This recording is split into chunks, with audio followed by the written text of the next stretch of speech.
नमस्कार. आयच्या ह्या खाशेल्या कार्यावळीत तुमकां सगळ्यांक येवकारांनी आज आमचे बरोबर अशी गेस्ट आसात जांकां आयकुपाचें म्हाका दिसता गोंयाकच न्ही पुराय देशाक उमळशीक आसतली. We have with us very senior Congress leader and one of the foremost intellectuals of this country, Shashi Tharoor. Nice to meet you, Pramod. Let me start with, we are in Goa, and we are a different kind of a land. Not very different, but we have our own values, we have our own ethos, and the values and ethos of Goa are something that you would like. Do you think if you see a state like Goa, which is very high on communal harmony, we're very inclusive, can you see the contrast between Goa and rest of India at this point of time? Unfortunately, yes, with one exception, which is my own state of Kerala. Goa reminds me of Kerala in all sorts of ways, despite the very different history with how many hundred years of Portuguese colonialism, 400 plus. Despite that, I would say the similarities are amazing. Of course, the coastline, the wonderful waters, the coconut trees, all of that. But beyond that, there is also very much this sense of, as you said, communal harmony. The sense that when you are open to the world, people from everywhere come to you, and as a result you develop a capacity for accepting differences, religious difference, color difference, ethnic difference, caste difference, doesn't matter. And that's very much there in Kerala and in Goa. So I would say we are the two examples that the rest of the country should follow. And why do you think we have reached where we have reached, that you can pinpoint today only two states from entire India and say that we need to set the example? Is it the political discourse or we as a society inherently had these contradictions and divisions and fault lines within us that are just getting manifested now? No, first of all, I would say that I was not being totally fair. I was being a bit Kerala-Goa centric because many states would make the same claim. Certainly most of the South Indian states have a similar history. There's very little of the kind of communal prejudice that is polarizing people in northern India that you would see anywhere in the south. Karnataka unfortunately has got infected, but otherwise Andhra and on southwards, certainly Tamil Nadu, you will not find any of this in these places. And arguably also in many places in the northeast, it isn't there. In Bengal it's there, but it's being resisted strongly by those in power, and that again also saves the place. But I would say that one of the curious things is that for the longest time I grew up taking for granted our diversity. You know, I was brought up in India in the late 50s, throughout the 60s and early 70s, where I went to school with people of every faith, friends who came to play at home. Later I realized belonged to 6, 7, 8 different religions. No one in my family ever mentioned it. My parents never passed a comment on somebody's religion or caste. To me, that was the great thing about their generation, the generation that came of age during or just after independence. I think those who have grown up complacent and secure in the knowledge of India's independence have felt somehow liberated to express their prejudices. The kinds of things we're hearing from public platforms today were things that would not even have been mentioned behind closed doors in somebody's house. So, but what is it? Is it the political discourse driving the cultural discourse, or the cultural discourse? As I said, these fault lines are always existing. It's just that the shift in political discourse is just manifesting them. How do you look at it? It's very much the shift in political discourse. As you say, culture has always accommodated by and large these differences. In fact, what's interesting is that until the national movement split on religious lines, there were people of different faiths working together all the time. It's richly documented. There are so many historians who've dug up histories of this, but we can give example after example. Whether it's the Muslim artisans of Banaras making the masks and the costumes of the Ram Leela, whether it is Wajid Ali Shah, the Nawab of Awadh, directing his begums in a performance of the Krishna Leela, whether it is the extraordinary music of the Dagar brothers, whether it is example after example. For example, we've had Hindus and Sikhs worshipping at Sufi dargahs for centuries. And then there are incidents in history of, some temple gets damaged in a lightning strike or a bad storm. The Muslims of the village come and help repair it, and vice versa. That's been our history. So it takes a special kind of politics to actually bring out the difference as a question of opposition. A politics that feels that the only basis on which they can seek votes is the basis of hatred.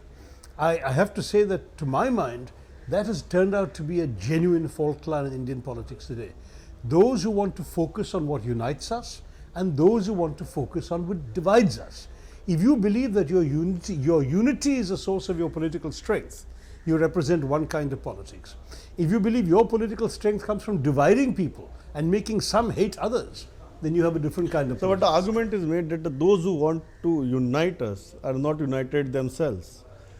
They are unable to get their act together, and there is a certain amount of force, a political force or a socio-political force that needs to be mounted to take on the other kind of politics that's been carried out. Pramod, you're right, but let me stress that this is a realization that has come particularly after seeing 8 years of BJP rule taking us in a particular direction as a country. Otherwise, this was one of many issues that divided political parties. There were issues of local identity, regionalism, language. There were also sometimes caste identity issues. And of course, there were also political issues, like, for example, when we were the government in the UPA, then the non-UPA opposition parties were as determined to bring us down as the BJP was. So there were different factors. But now the opposition, I think, has got to realize what we've seen over 8 years is a very dangerous polarization of the political space, where this has now become the principal issue.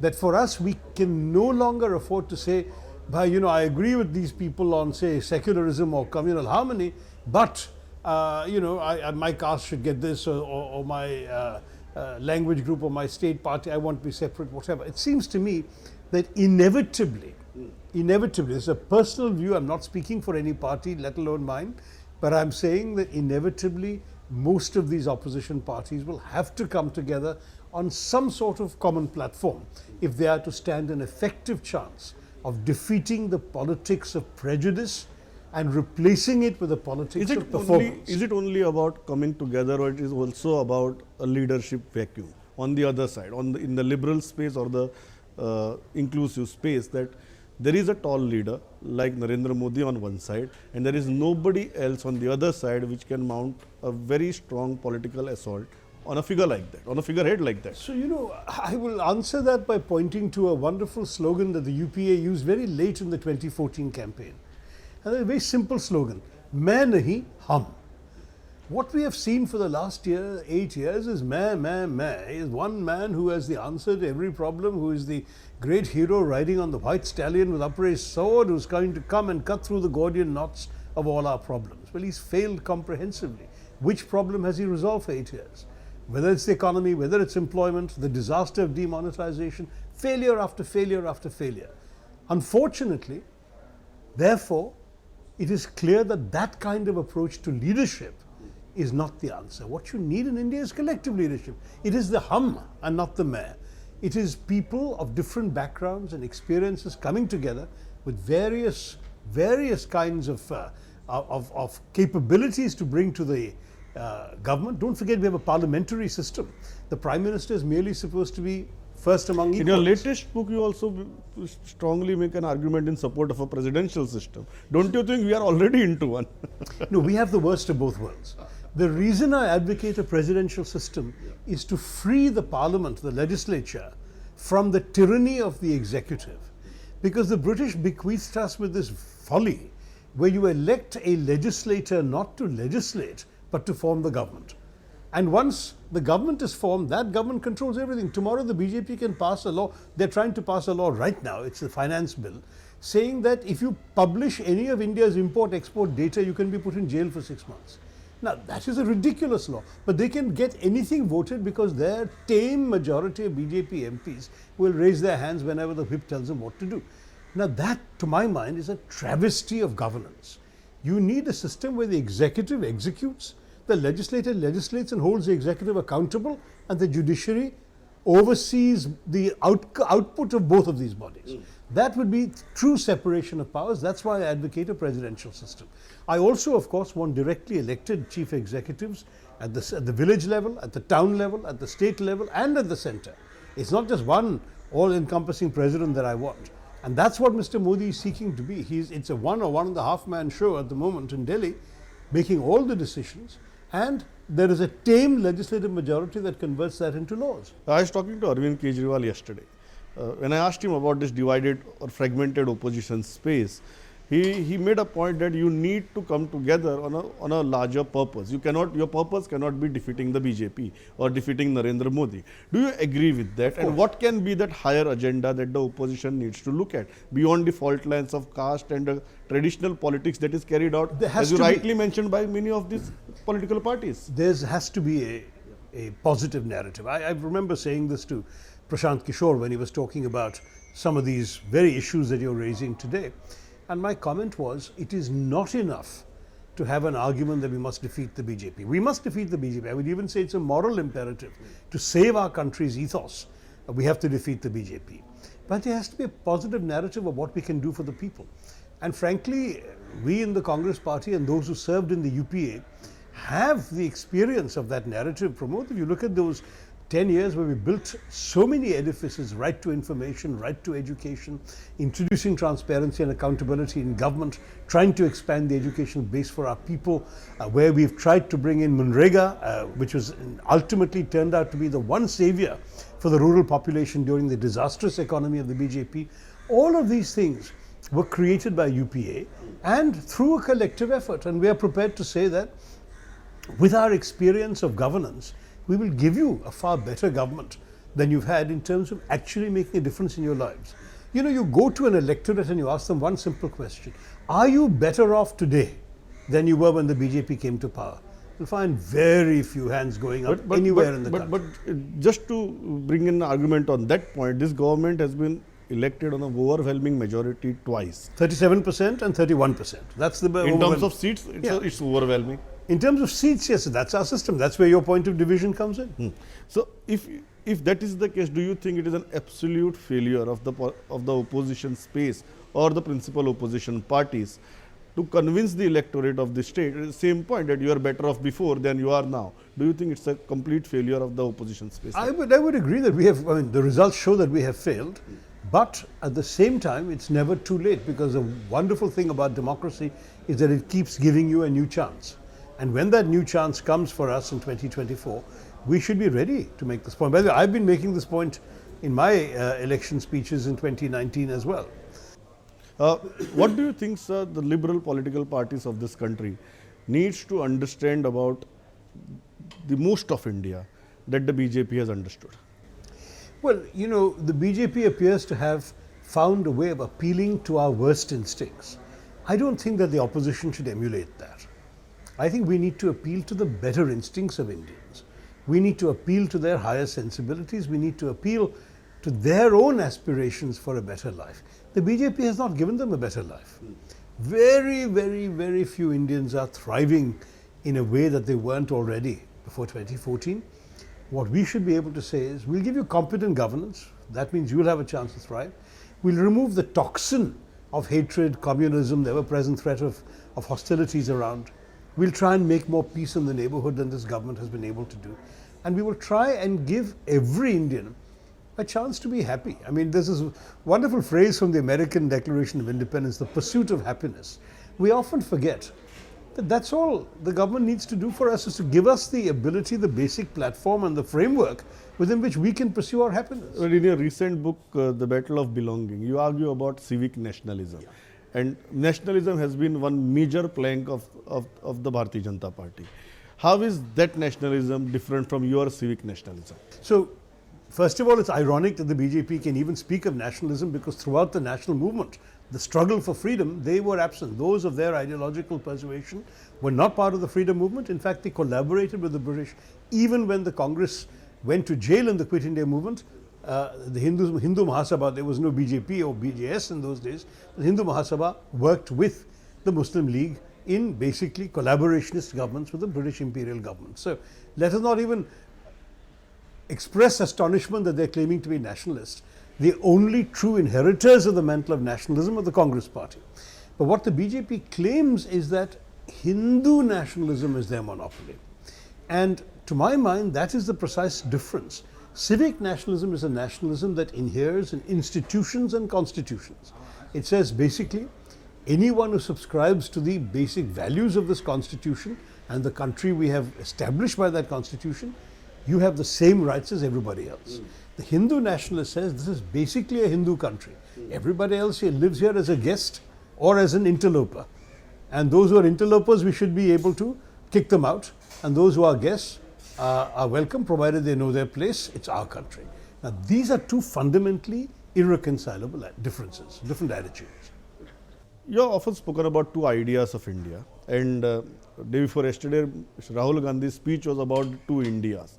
So, have we reached from two ideas of Indias in 2014 to actually seeing two Indias within our lifetime operating in the same national space within our boundaries and debating about it? These are frameworks for debate. I think Rahulji was speaking about an India of the poor and an India of the extremely wealthy and those who enable their wealth.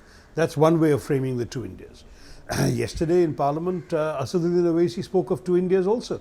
He said, Nafrat ka Bharat or Mohabbat ka Bharat. So there's another way of framing the problem. I have speaking of two ideas of India, an inclusive India and an India that excludes. So we can frame it in many ways, but the idea is essentially the same. Do we want to bring everyone together, or do we want to find ways of slicing and dicing and dividing this country as the BJP does? We are a country full of contradictions, and you have said it yourself that any narrative that we talk about India can be countered with similar examples about India. How do you look at this when you look at the electorate? And I'm asking this precisely because Bharatiya Janata Party has somehow mastered this art of cutting across through those contradictions and bringing somebody on one platform or one at least mindset. How do you think the opposition space needs to cut through that? Well, you know, a lot of what you're saying the BJP has done has been done on the basis of whipping up the bogeyman of fear. Hindu khatre mein hai. I mean, that is the message. Therefore, rally around us. Do you think there is nothing beyond that to that narrative? There has been since the 2018 or so, this sort of what you call micro development projects. Building toilets in the villages, giving gas cylinders. Everything has been inadequate. Many of the toilets don't have running water. They're being used as storehouses and godowns or are in disuse. Gas cylinders, in most cases, the women cannot afford a refill. So 92 or 93% there are no refills being bought. So it is tokenism, it is appearances, but it shows to the people, Sarkar to hamare liye kuch to kar rahe hain. That is sort of the message that the government is. So there is that also. This is, by the way, the government that criticized Manrega, even though today it relies on it to save its blushes in the rural areas. It is a government that accused UPA of welfareism, povertarianism. Now they are also doing welfare programs. So all I can say is there is a lot of BJP's success rests on super efficient organization, extraordinary expenditure on publicity and marketing, and a lot of money. And those are the three areas where we definitely fall short. We have a fraction of the resources available to them. We are not terribly good at telling lies and dressing up realities. We've also believed in a free press. These guys intimidate very often the press. We don't. We never did when we were in power. Very efficient organization, hats off to them, with each Prabhari having a list of God knows 50 houses that he must go personally to visit, and they go repeatedly and they pester the voter and they definitely influence some in ways that sort of non-fanatically organized party is going to find difficult to replicate. Congress is the pivot of opposition, undoubtedly. But we have seen of late that there are other parties from the opposition space, like the Trinamool Congress, or for that matter, even the Aam Aadmi Party, trying to take over that space because they feel abandoned by the pivot. They feel that the space is left open, and they feel that the Congress in its present form cannot defeat the BJP in its present form. Now, personally, I was rooting for a Trinamool victory in West Bengal. I thought that certainly within the party, I had said that I would like us to support them. The party had its own reasons, whatever it may be, and the result was that we had the strongest force stopping the BJP. And I think in some ways there is where the hope comes, that the voter is no fool. The voter understands where the most likely resistance to the BJP is going to come. In 2019, 63% of the vote went to 45 different parties. There are 45 parties in Parliament today. That has certainly been a setback. I have a feeling you're going to see that reducing. I think you're going to see more and more, and we'll see this in state elections first, a tendency for the voter to see who is the strongest in a particular place. So in Goa, it will be the Congress. In Bengal, it will be Trinamool. In Delhi, maybe it will be Aam Aadmi Party, though we haven't given up, we're going to fight. In Tamil Nadu, it will be DMK, and so on and so forth. And I think this is a reality where the voter says, if we don't like what the BJP stands for, let's look for the most credible force that can stop them. And I think that's what you are likely to see more and more. Where you have it going three ways, you can also have a coalition. Look at Maharashtra next door to you. So in a way you agree that the space that Congress was practically dominating probably a decade ago, that space is being taken over by the smaller parties now, and Congress needs to reorganize its perspective when it comes to the opposition space. Do you fundamentally believe that today? Yeah, I'm personally an advocate of a sort of federal front being formed, which recognizes that where we have a common set of beliefs and values, communal harmony is unnegotiable, social justice as a preoccupation is essential, inclusiveness as a hallmark of policy is also inevitable. If on some of these things, we used to call it a common minimum program in UPA, let it not be minimum, let it be a common program for a future. Where we can agree on all of that, it seems to me, we should then recognize the individual electoral and political strengths of each party and create a platform that can then go out and face the BJP. Does that also mean that Congress right now in its present form is incapable of regaining the strength that it had probably in 2010 or 2012? We can never afford to say we're incapable. All I can say is that for today and for the next 2 years, we may have to recognize today's reality. But surely a party with the timeless values of the Congress Party and the history that it has will not give up the ghost. It will want to fight to preserve its ideas and values and to regain the space it has ceded. And history in politics always shows ups and downs. There are also, of course, examples where the down has just continued to become more and more down for some parties. And in our own country, and since independence, some parties have simply disappeared. So everything is, as it were, theoretically possible. But in practice, the Congress is the only party which has a presence in every district of the country. Even today, we may have lost badly in 14 and 19, but we still won seats everywhere. Where we used to win 20 seats in a state, we may have only won 1 or 2 in that state. But we are there and everywhere. North, southeast, southwest, northeast, we have won. So I'm just trying to say that, to my mind, the Congress still represents the basis for the most credible challenge to the BJP. You referred to Prashant Kishore. Prashant Kishore in one of his tweets said that the leadership of the Congress should not feel that it is their divine right. How do you respond to such kind of a comment? And whether do you sincerely want to see a more democratic, structurally, a more open Congress? Well, look, it's not my place to react to that because I'm not part of the leadership sufficient to be able to speak about divine right or otherwise. But that's precisely my point, that people like you should be a part of that. So my answer would be that I think let the situation evolve. I mean, did anyone expect, let's say, as late as the late 80s, did anyone expect to see VP Singh and Chandrasekhar as Prime Ministers of this country? In the mid-90s, did anyone ever think of Deva Gowda and Gujral as Prime Ministers? And in 2004, did anyone think of Manmohan Singh ji as a Prime Minister? The fact is, democracies find ways and solutions that cannot be forecast by pundits and even politicians. They will have to be taking stock, particularly after election results are counted, when the possibilities emerge, and then one would see. I'm tempted to ask you this because we are sitting in Goa, and you referred about Goa being the Portuguese colony. How do you see Goa from the colonial point of view different from the rest of India historically? So, colonially, obviously, the Portuguese were different kinds of rulers, and in all fairness, there was good as well as bad. It didn't help that Portugal itself was ruled by a dictatorship for most of its time that it was here. So it's not as if there were any great democratic instincts they were bringing to bear. They ran the place as imperialists would. But what was interesting is because they have a sort of Mediterranean, slightly relaxed culture, which fits in some ways with some of our own instincts. You have a very laid-back, enjoyment of life, and not allowing things to matter too much. That I think is very special, that you don't quite find in the same way anywhere else. You also have, in some ways, more harmony with nature. That is sought to be undermined now by things like the Mollem Park being completely being violated by the project and so on.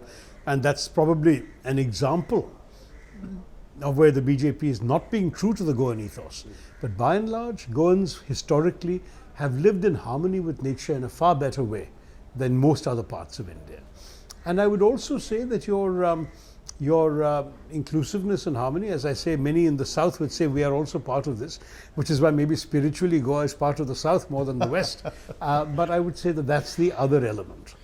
Final question, sir. You know what happened in Goa post 2017, the way there was an exodus of political leaders from Congress to other parties and mainly BJP. How are you looking at this menace of defection, and do you think there needs to be some very stringent changes in the anti-defection law and 10th schedule of the Constitution? You know, there used to be a saying that the smaller the stakes, not the state, the stakes, the more opportunistic and unprincipled the politics. So I don't want to use those words for Goa as a state, but it's also true that with most just might agree with you if you use those words. With just 40, I mean, no, it was said to me in the context of academic politics. Okay. You know, the viciousness inside a university faculty as teachers are stabbing each other in the back. They say it's far worse than anything you'll see at the national parliament. But having said that, Goa as a small state with only 40 MLAs has been a very poor example. And I must say, when you think that Congress was the largest single party in the elections of 2017 and today is down to 2 MLAs, it almost speaks for itself as to what has happened to. But you know that the loyalty oath that has been taken is a very interesting innovation. And there are two forms of oath. One is in front of God and the other is in front of, you know, the sort of sworn affidavit, a legal system.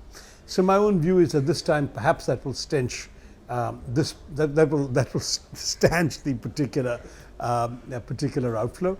I am very hopeful that this time the Goan voters will give a decisive mandate. I've heard all this talk about hung assembly and so on. I think the Goans are too smart to allow themselves to be in a position where, again, horse trading and the exchange of notes might actually end up determining the outcome. So let's hope there's a clear mandate, and let's hope that that mandate is for the Indian National Congress.